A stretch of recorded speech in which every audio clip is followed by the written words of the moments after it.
ধন্যবাদ। বিসমিল্লাহির রহমানির রহিম।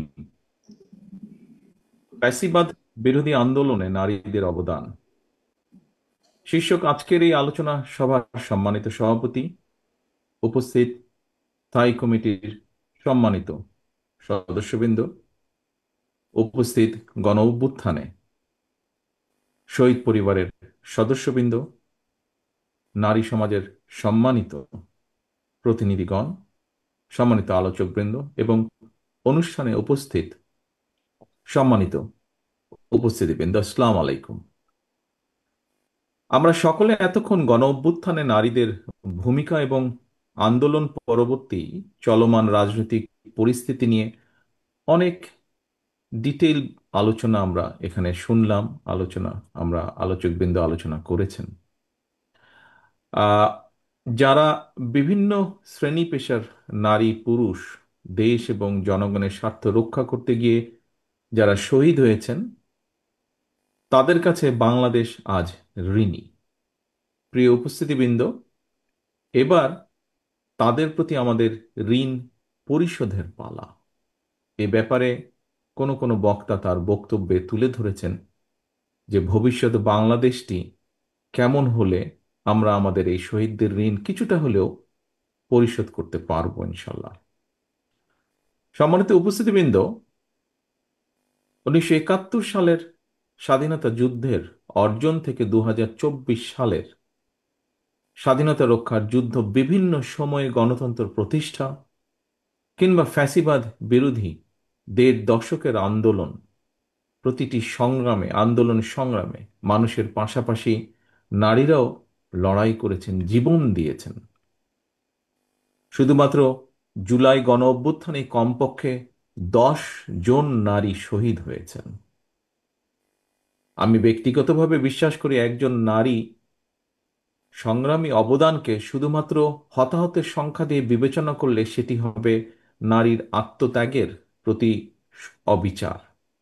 কারণ গণতন্ত্র প্রতিষ্ঠা কিংবা স্বাধীনতা রক্ষার আন্দোলনে কোনো সংসারের একমাত্র কার্যক্ষম পুরুষ সদস্য হত হওয়ার পর পর একটি সংসারকে টেনে নিয়ে যাওয়ার ক্ষেত্রে একজন নারীর যে নিরন্তর প্রতিদিনের যে সংগ্রাম, এমন একজন সংগ্রামী নারীর কথা আজ এই মঞ্চেই আমরা শুনেছি, তাকে আমরা দেখেছি। এটি কিন্তু একজন নারীর জন্য অত্যন্ত কঠিন একটি লড়াই, জীবনের প্রতিটি বাঁকে। সম্মানিত মা এবং বোনেরা, স্বাধীনতার ঘোষক শহীদ রাষ্ট্রপতি জিয়াউর রহমান বাংলাদেশে প্রথমবারের মতন নারী উন্নয়নে পৃথক একটি নারী বিষয়ক মন্ত্রণালয় গঠন করেছিলেন, যা আজকে আমরা এখানে উপস্থাপিত যে ডকুমেন্টারিটি ছিল সেটিতে আমরা দেখেছি। Mother of democracy Begum Khaleda Zia দ্বাদশ শ্রেণী পর্যন্ত নারীদের বিনা বেতনে শিক্ষার সুযোগ চালু করেছিলেন। বিএনপি বিশ্বাস করে দেশের অর্ধেক সংখ্যক নারীকে রাষ্ট্র এবং রাজনীতির মূল ধারার বাইরে রেখে কখনোই আমরা নিরাপদ বাংলাদেশ গঠন করতে পারবো না, নিরাপদ বাংলাদেশ গঠন করা সম্ভব নয়। নারী শক্তিকে কর্ম পরিকল্পনার বাইরে রেখে কখনোই রাষ্ট্র, কোনো রাষ্ট্রই, শুধু বাংলাদেশ নয়, কোনো রাষ্ট্রই এগিয়ে যেতে পারে না। এবং সে কারণেই নারী শক্তিকে প্রাধান্য দিয়ে দেশের অর্ধেক সংখ্যক নারীদের নিরাপত্তা নিশ্চিত, তাদের আশা আকাঙ্ক্ষাকে ধারণ করে বিএনপি আগামী দিনের সকল কর্মপরিকল্পনাগুলোকে সাজিয়েছে বা গ্রহণ করছে। প্রিয় উপস্থিতিবৃন্দ, গ্লোবালাইজেশন গ্লোবালাইজেশনের এই সময় শুধু বাংলাদেশের ভূখণ্ডেই নয়, বিশ্বের সব দেশেই নারীদের জন্য শিক্ষা, চাকরি, ব্যবসা সহ সকল সম্ভাবনার দ্বার কিন্তু উন্মুক্ত। শুধু নারী পুরুষ ভেদাভেদ না করে সবাইকে শিক্ষা দীক্ষায় কমপক্ষে কর্মদক্ষ করে গড়ে তোলা প্রয়োজন অত্যন্ত ভাবে, যদি আমরা দেশকে সামনের দিকে এগিয়ে নিয়ে যেতে চাই। ব্যক্তিগতভাবে আমি মনে করি, বিশেষ করে নারীদেরকে শিক্ষা দানে এবং অর্থনৈতিকভাবে স্বাবলম্বী যদি করা যায়, স্বাবলম্বী করা গেলে নারীর প্রতি বৈষম্য লোপের পাশাপাশি অর্থনৈতিক টানাপোড়েনকে কেন্দ্র করে পারিবারিক সহিংসতাও রোধ করবে বা রোধ করার ক্ষেত্রে ভূমিকা রাখবে। এবং সে কারণেই, সেই লক্ষ্যেই আমাদের স্লোগান, ক্ষমতায়িত নারী শক্তি, পরিবারের মুক্তি। এ কারণেই বিএনপির নীতি মানবিক মূল্যবোধে উজ্জীবিত দক্ষ জনশক্তি তৈরির রাজনীতি, নিরাপদ কর্মপরিবেশ এবং নতুন কর্মসংস্থান সৃষ্টির রাজনীতি। সম্মানিত মা বোনেরা, যদি তুলনামূলক বিচারে দেশে নারী প্রধান পরিবারের সংখ্যা বাড়ছে, তবে দেশের অর্ধেক নারীর মধ্যে অর্থনৈতিক স্বাবলম্বিতার বিচারে নারীরা কিন্তু এখনো অনেক পিছিয়ে আছে বাংলাদেশের প্রেক্ষাপটে। নারীদের অর্থনৈতিক স্বাবলম্বিতা অর্জনের জন্য বিএনপি ইতিমধ্যেই সুনির্দিষ্ট বেশ কিছু পরিকল্পনা গ্রহণ করেছে। বাংলাদেশে আমরা যদি একটু খেয়াল করে দেখি, আপনাদের নিশ্চয়ই অনেকেরই ধারণা আছে, বাংলাদেশে পরিবার হিসাবে যদি আমরা চিন্তা করি, তাহলে পরিবারের সংখ্যা প্রায় 4 কোটি। এর মধ্যে অর্থনৈতিকভাবে পিছিয়ে থাকা পরিবারগুলোর মধ্যে থেকে আমরা যেটা পরিকল্পনা করছি, যেটি আমরা প্ল্যান করছি সামনের দিনগুলোতে আমরা দের সুযোগ আসলে ইমপ্লিমেন্ট করা, যে প্রথম পর্যায়ে পরিবারগুলো যে আছে, এ থেকে প্রথম পর্যায়ে কমপক্ষে 50 লক্ষ প্রান্তিক পর্যায়ের যে পরিবার, তাদের কাছে আমরা ফ্যামিলি কার্ড চালুর পরিকল্পনা আমাদের রয়েছে। ইনশাল্লাহ আসন্ন নির্বাচনে বিএনপি জনগণের রায় রাষ্ট্র পরিচালনার সুযোগ পেলে পরিবারের নারী প্রধানের নামে কিন্তু আমরা এই ফ্যামিলি কার্ডটি আমরা ইস্যু করব। এর লক্ষ্য বা কি, উদ্দেশ্য কি হতে পারে, খুব সংক্ষেপে আমি আপনাদের সামনে 2 লাইনের মধ্যে বলার চেষ্টা করব। সেটি হচ্ছে, প্রান্তিক পরিবারগুলোকে প্রতি মাসে রাষ্ট্রীয়ভাবে আর্থিক অথবা প্রয়োজনীয় খাদ্য সহায়তা প্রদান করা হবে।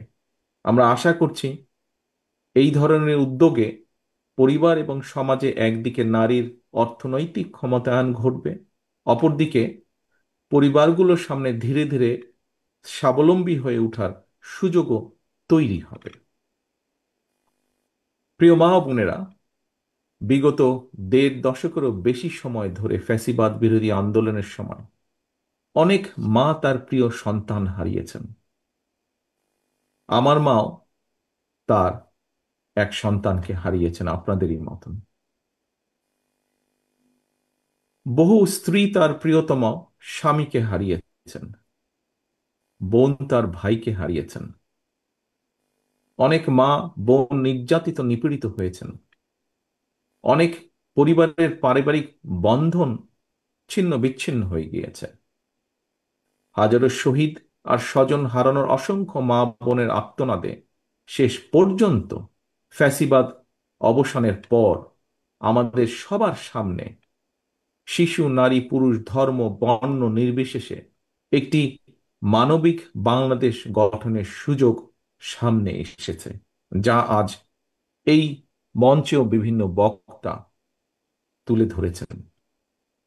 প্রিয় উপস্থিতিবৃন্দ, সম্মানিত মা বোনেরা, নারী সমাজের সম্মানিত সদস্যবৃন্দ, এই যে যেই সুযোগটি এসছে আমাদের সামনে, এই সুযোগকে কাজে লাগিয়ে শহীদদের কাঙ্ক্ষিত বাংলাদেশ গঠনের জন্য আমি দৃঢ়ভাবে বিশ্বাস করি আগামী দিন নারীদের ভূমিকা অত্যন্ত গুরুত্বপূর্ণ।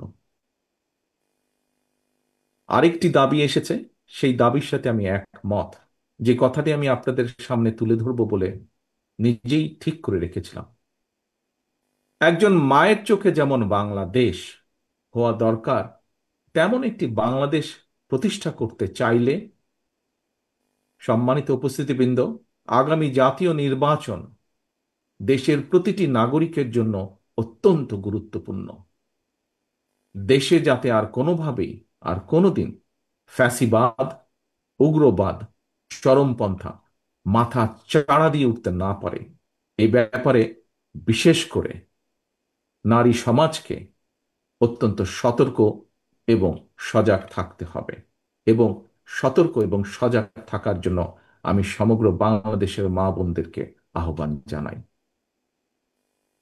আমি দেশের গণতান্ত্রিক আমি জনগণকে আবারও আহ্বান জানিয়ে বলতে চাই, নারী, পুরুষ, শিশু, ধর্ম, বর্ণ নির্বিশেষে সবার জন্য শহীদদের কাঙ্ক্ষিত একটি ইনসাফ ভিত্তিক গণতান্ত্রিক নিরাপদ বাংলাদেশ প্রতিষ্ঠার মাধ্যমে শহীদদের আত্মত্যাগের প্রতি সম্মান জানানোর জন্য আমরা ঐক্যবদ্ধ থাকি।